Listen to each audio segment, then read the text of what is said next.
Deon, Joseph, just in Las Vegas, man. Good to see you guys again. Good to see you. Good to see you, brother. How are you? I'm doing great, man. It's been a minute since I've spoken to either one of you. You in the fear car, man. Oh, with man. Joe. Yeah, You're in my that's the back intruder. seat. That's the intruder car. You're gonna get sick face in the back like that. Oh, man, I'm heading up to the Strawberry Lodge, man. We're going to have a good time tonight. That's funny. Good to see you, brother. Good to see you too, man. You know, Fear, fantastic. I'm a horror buff, so man, you guys kept me on my edge. And you know, Deon, the theme of this movie is confessing your fears, something that everyone has, and the trick is they come true. So it's not going to be pleasant in this movie, is it? You know what? No, I mean, look, you have to do the natural steps to make a really cool horror thriller film, right? And I think exploring this is something that has been done before in terms of like, oh, face your fears. But I think we were able to do it a different way because we were living in a time where the fears that we have been exploring have been magnified. So when you think about the pandemic, when you think about political unrest, when you think about social unrest, it's just a moment where fear is at an all-time high. And I felt like what we would do in this movie was allow people to deal with real fears. It's not just spiders and bugs. It's things that mentally block you. You know what I mean? So commitment, falling in love, you know what I mean? People trusting you. These are things that I had never seen in movies to be explored that way in terms of fear. And I think it's a very smart movie. I think it's a movie where you have to actually sit down and watch it and not just look at it for face value. You have to pay attention to what it's about. And I think it's done right. And I love the message of what the movie represents. And I also love that it's like bigger concept stuff like, oh, a fear of commitment, but then also stuff that's a practical, tangible, physical thing. Fear of drowning, fear of water, fear of snakes or whatever. But that you see that it's all tied together because what the film shows you is that there is no escaping your fear, that you have to deal with your fear. You have to face your fear. One way or another, you will. And unlike most films, this film has, I think, a really positive message, even though some gory and phantasmagoric things happen within the film, that there's a real strong message, and that is faith over fear. Love it.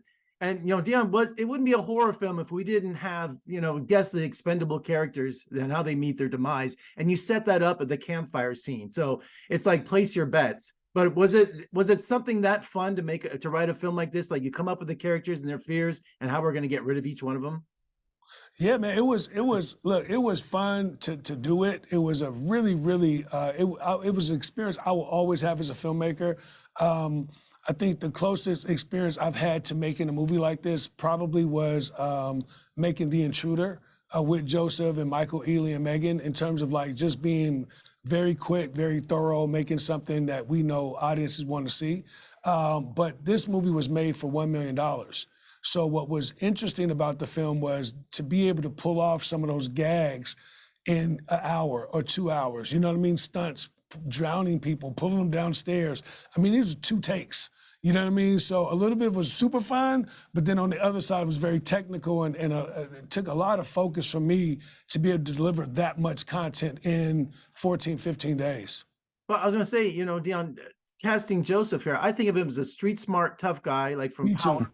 You know, but now he's playing an author, you know, and in the horror genre too. So Joseph, that was a stretch for you, or do you just? That's awesome.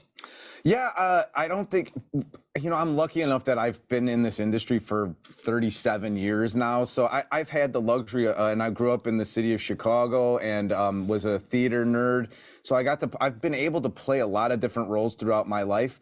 That said, yes, I'm certainly known for a lot of the street smart, tough guy roles. And that's great. And I love playing them because I just love playing human beings.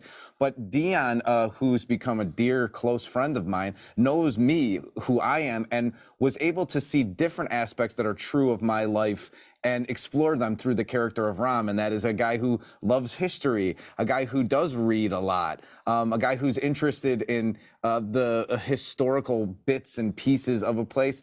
I'm not afraid of commitment. I'm happily married, but I understand that fear of commitment.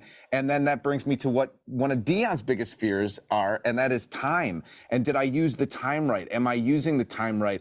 Have I spent enough time with my family? Have I spent enough time with the people that are important to develop myself? Because it doesn't come back. So you can get kind of lost and manipulated in this kind of juggernaut of your own fear. But our movie shows you that if you tackle your fear, if you have faith, if you follow the guidelines of love, you can come out the other side. And also, I love, the Strawberry Lodge in the mountains of Northern California. It's a character itself in the movie. It's a great place for Jennings to do research for his book. It's like a wine country shining setting, isn't it? Yes. That it is, man. What a cool place. That place was in the early 1800s. It was built. And what's very interesting about that place is it was right off of, obviously Placerville, which is Hangtown. Which is the first place that they was hanging witches at historically. So there's a lot of history around the energy of that place and what it is. It was a very creepy place, and I agree with you. When I seen it, I was like, oh, this is gonna be a great character for this film. And to put those characters inside of a character is every, filmmaker's dream to be able to do something like that. And it's really haunted, so you get to see a real haunted house. Yeah, you really go there and really see some real witches in there if you really want to go up there and hang out. No, I'm good. I'll experience it through your movie. No, but look, I will tell you this, man. The greatest thing about this movie, there's a line in the film, at the end of the film, where Joe says, "We're manifesting fear." And that is a snapshot of what the movie is. If you could, whatever it is you're manifesting in your life becomes a reality. So you can manifest joy, you can manifest love, or you can manifest pain, hate, negative energy.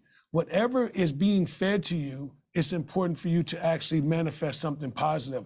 The more you put in, the more you get out. So if you're putting a lot of negative in there, if you listen to a lot of negative, you're seeing a lot of negative, that's what the results are gonna be. So I love this movie because it deals with the mind.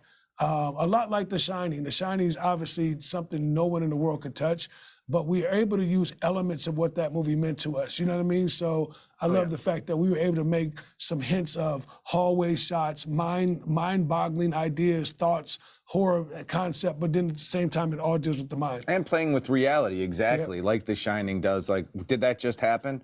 Are those people there? Is this really happening? And Fear really explores that in a psychologically exciting way. Well, gentlemen, congratulations. You installed fear with fear, and I knew we were going to get something a little deeper than an average horror film from you, Deon. So congratulations. Thank you for that, man. And make sure we let everybody know it's available now to buy or purchase online. And on the 25th, it's on demand everywhere. You can see it, get it, check it out, watch it a couple of times to see if you like it. I will get the word out, and let's talk again soon, both of you, okay? Thank you, brother. Appreciate you, man. Thank you. All right, peace to Vegas.